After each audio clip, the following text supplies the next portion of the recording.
Hey everyone, this is Ali John Chaudhary, psychotherapist, and today I'm here with Fern Schumer Chapman, author. And today we have a very exciting episode because we're going to be talking about politics and sibling estrangement.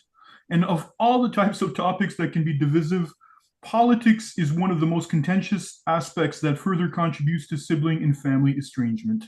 In today's episode, we're going to be discussing why politics creates divisions and what we can do about it to avoid feeding the fire and further harmonize our interactions with other family members if need be.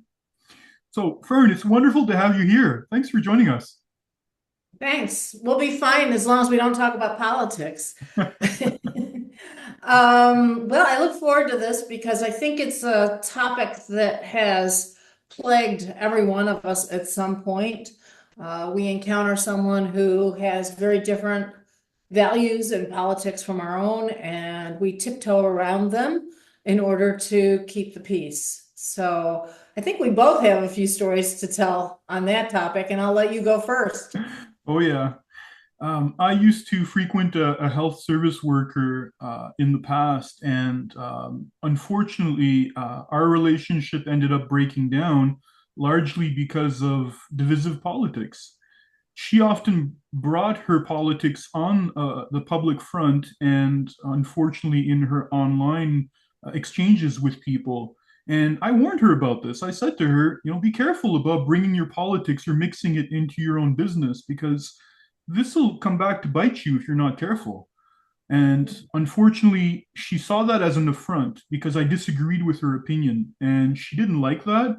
And she decided not to talk to me for a month. And after a month, when I said hi to her, she basically just cut me off and blocked me everywhere. So we never really had that conversation that could somehow come to the point where we could, of course, meet each other halfway because there was that closed mindedness and rigidity, unfortunately, that won over because of politics. She kind of had a distorted sense of her own captive audience. She thought she could impose her own politics on everyone in her circle. Unfortunately, yes. And you and I were talking about the video just before about confirmation bias, right?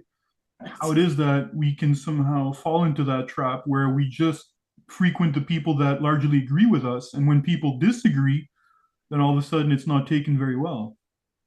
Right. And of course, confirmation bias is very reinforcing because you always go to those who agree with you.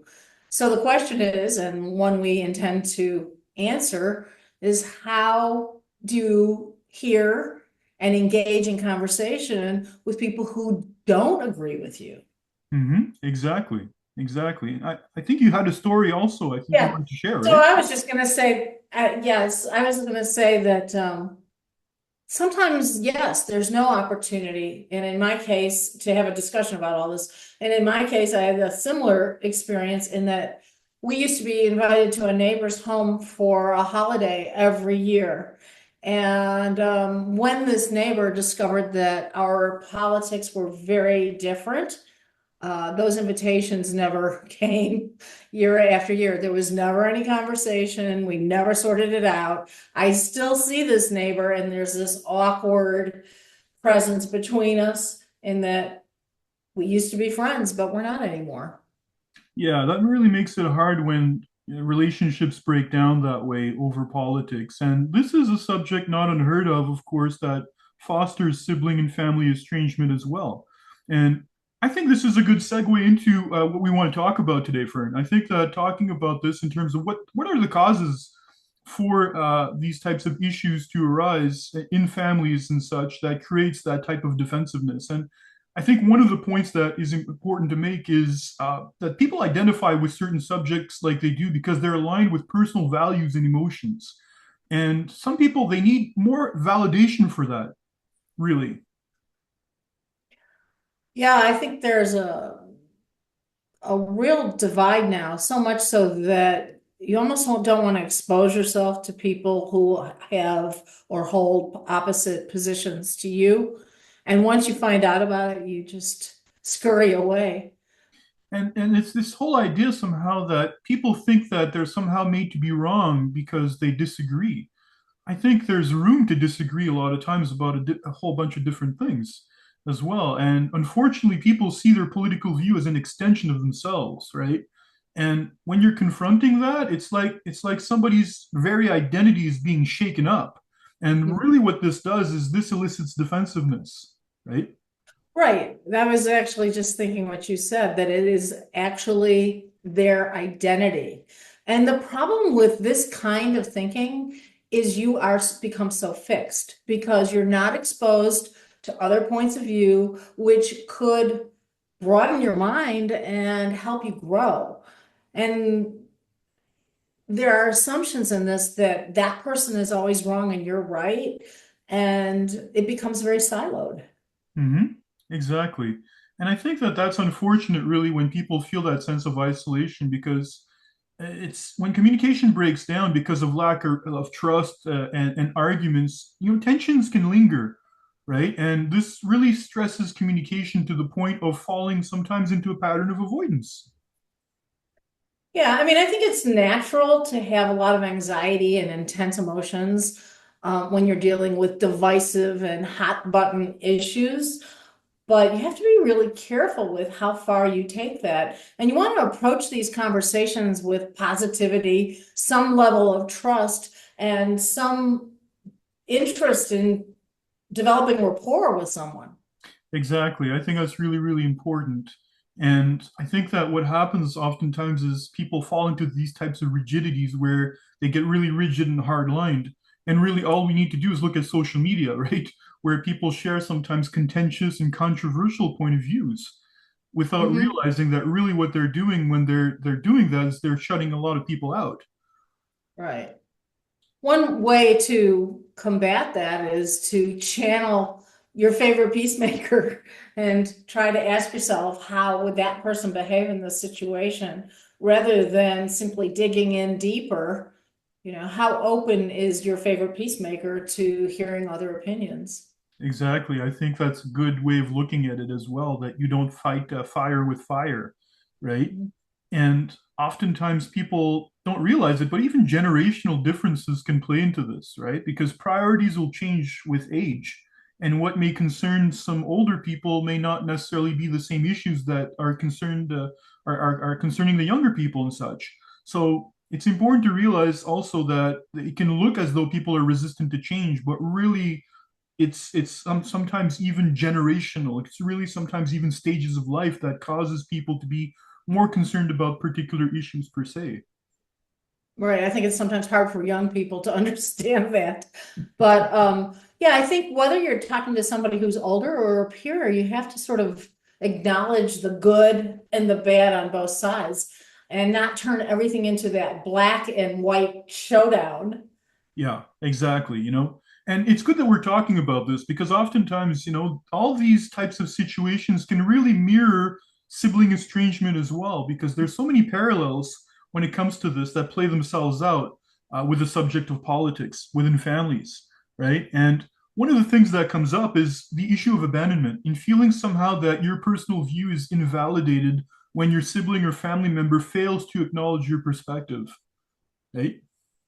Yeah, and the truth is that you can hold opposing views and be good people. And uh, it's important to be open, I would say, to their perspective. They're just as invested as you are for whatever reasons, even though you don't agree with them.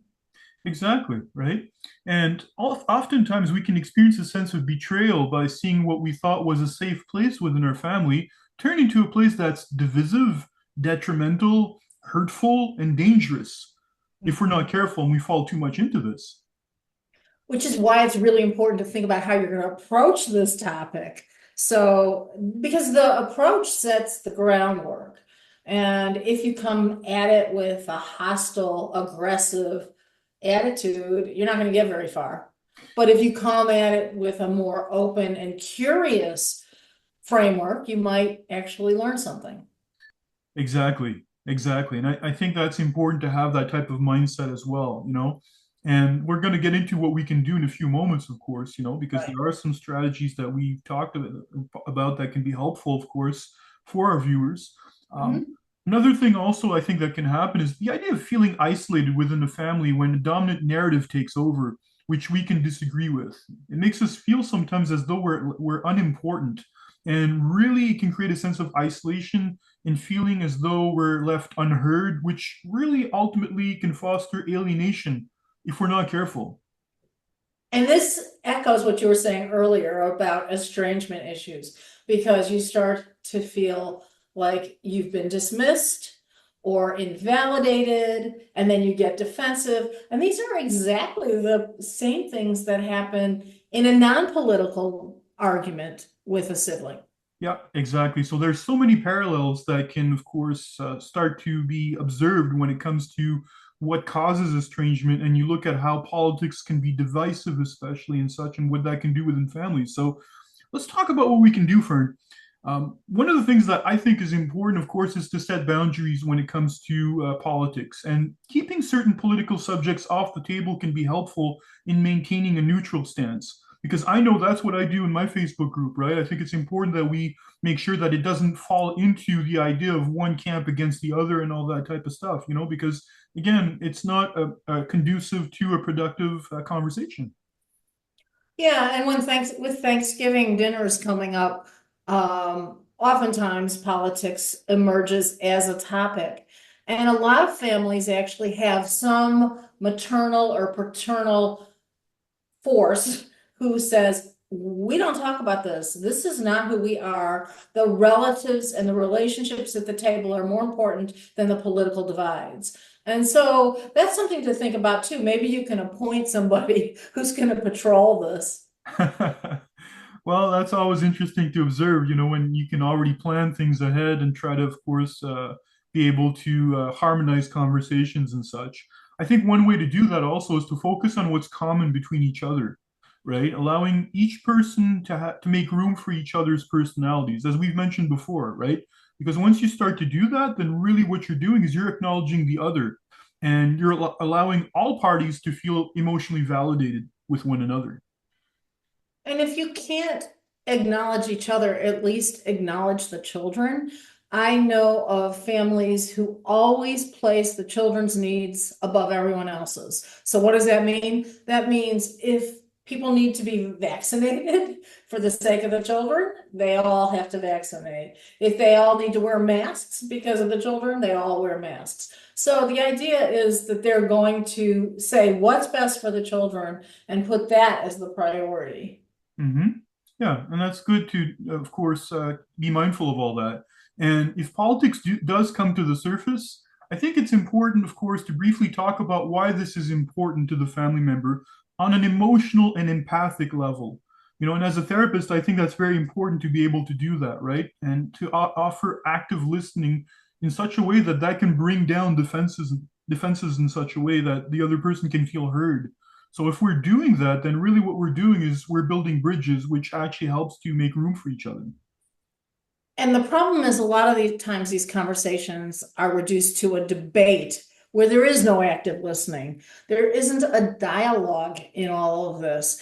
And so your challenge, if you're at that Thanksgiving dinner table, is how will you pay close attention and truly hear what your opponent of sorts is saying, and be open to their perspective and understand why they have come to that point of view. Absolutely, absolutely. And I think that that's especially important when we come into it with the idea of, do we want to have peace or do we want to be right? And unfortunately, in politics, a lot of times people want to be right more than wanting peace. And we see Right. this at all costs. You really have to tune in not to win. Yeah. And another thing, of course, that can help to harmonize, I think, conversations during Thanksgiving or the holidays or any family get together is really talking about subjects that are in the realm of interest to the other party outside of politics, right? People generally like to talk about themselves above all, which helps to make people at ease. So I think that that's a good way to steer conversations elsewhere than in politics. Right, it's easier to avoid some of these topics and simply find common ground where you share values. Mhm. And another thing also is that it's like you were saying a little bit earlier, right? We can get lost in ideas if we're not careful, right? And go into unproductive conversations. And a good way to bring conversations into practicalities is to really talk about what it is we can do as an individual instead of society as a whole. Because oftentimes people will criticize society, right? And you'll see this, some people within the family start to do this, or, oh, this is what's going wrong here in society and such, and here's but the problem, of course, is oftentimes it's discussed in such a way that it doesn't lead anywhere. Right? Where's it going to go? It's just going to be talking about societal problems that don't directly affect us, or doesn't bring about the ability to change things as individuals. So oftentimes I talk about the importance of bringing it back to the person. What can we do as people for ourselves? What's an action step that we think we can do that can, of course, at least give us a sense of influence, so that way it doesn't wind us up when we talk about it? Yeah, and I think another good way to do it is with humor. If you can be a little bit self-effacing, it lightens the conversation quite a bit. I Um, agree. One thing I was thinking about too is that I've read actually about Costa Rica. And actually, Costa Rica, after 70 years of a terrible, bloody civil war, made a commitment to its children to create a much more positive society and culture and promote trust and opportunity and commonality in the schools. And so the kids actually learned how to disagree. And they have had much less of these conflicts that we're experiencing because of that changed policy in the schools, which is pretty interesting. That is interesting. If we can learn at a young age, essentially, how to manage conflict and such, and how to make room for diverse opinions, and not see that as a threat, but actually as something very rich to be had in conversations, then ultimately, yes, it can lead us down a path of understanding and more peace, especially within families. Right, you're teaching a moral and ethical framework to children so that when they actually hit that Thanksgiving dinner table, they know how to disagree. Exactly. Fern, we're almost out of time. I think this has been a great episode so far. And let's talk about resources. What would be your number one resource at this time? Well, I have a lot of people who actually come to me for one-to-one coaching because they have political divides with their siblings. And we talk about some of the very things we've covered here. But we talk about other things as well. And I find it to be very, well, enlightening for sure, because I learn more and more about estrangement and how it plagues individuals. Absolutely. And I think that that's really, really important to have a sit down with people and be able to help them move forward and further like you're doing. So that's great. My number one resource at this time is, of course, the Sibling Estrangement Support Group on Zoom. I offer this twice monthly. And this is a great group where people can experience a sense of empowerment and upliftment, of course, getting practical advice in terms of certain situations that can, of course, help them to move forward within their journey through sibling estrangement. And I, of course, offer also some one-on-one sessions with people. Being a psychotherapist myself, I do, of course, help people navigate through negative core beliefs. And if that's something people need some help with, then we can certainly look at that and connect, of course. So, Fern, this has been a wonderful episode. Again, I'm very, very happy with what we've talked about and just how we've been able to maintain the peace, ourselves just by talking about politics like we did. Well, happy Thanksgiving to you if you so celebrate. I guess not exactly in Canada at the same, not at the same date, and Oh, also to our viewers in the United States. well, thank you so much for doing this again. And I do wish you, of course, a happy Thanksgiving in the US. And I look forward very much so to our next upcoming episode. So you take care. You too. Thanks.